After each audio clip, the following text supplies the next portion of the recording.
Okay, good morning. Today is Monday, December the 14th, and today our objective will be to paraphrase and understand text in ways that maintain logical order and meaning.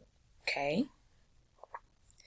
How do we summarize text? Before you begin summarizing text, please be sure that you fully understand the information that's in it first.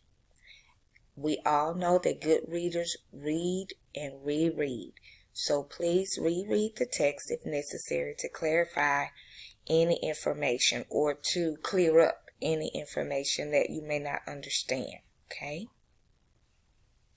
Here are some reading tips. Before you begin reading, always ask yourself any questions you may have about the subject of the text or about the author's purpose.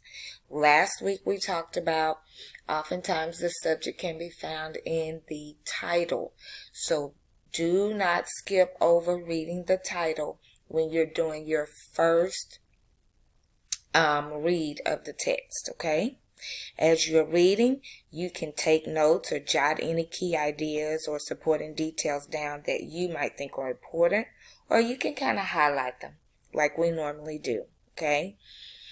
I put on here that you can write down any questions you may have.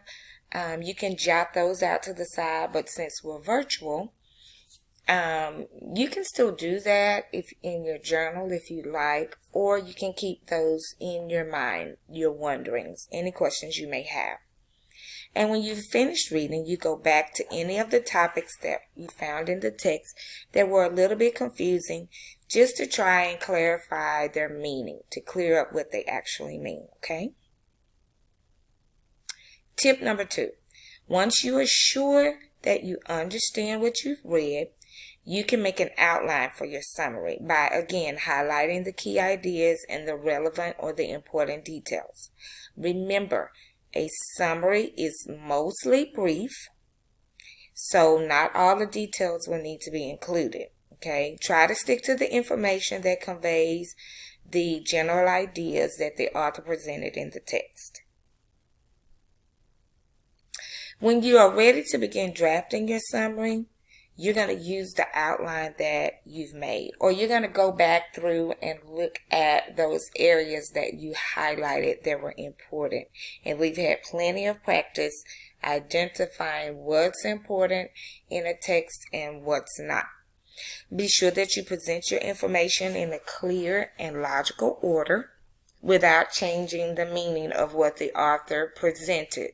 Okay, we don't want to insert our own opinions when we're writing a summary of an informational text.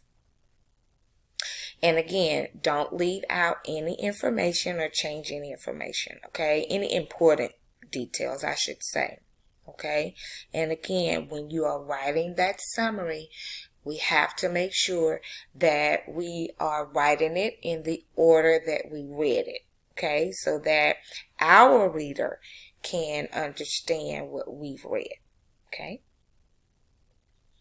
Tip 4, be sure to write the summary with your own words. This is very, very important, boys and girls. Paraphrase the information in the original text that you've read.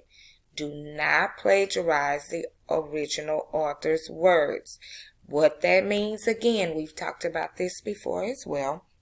We cannot lift the words word by word from the page and then present them as our own.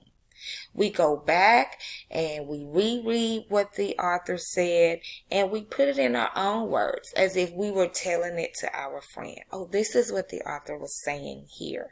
Okay? A note. You can use quotations though in a summary, but you should use them sparingly, meaning not a lot. And so when you are using quotations, you can lift word from word, but make sure that you add the quotation marks there so that your reader knows that that came directly from what the author said in the text, okay? So once we finish our time together today, you are going to take notes from the anchor chart that's uploaded in the Canvas course and the video. We are going to be previewing a text called Evil Swirling Darkness, and then you are going to continue through the text today, again noting those text features in each section, making predictions about what you think that next section is going to be about. You're going to be jotting down, as I said before, those important details to kind of help you with your outline. And as you're going through, make sure you're paying attention to those text features that we talked about so many times before, because those are very, very important to us understanding what we're reading.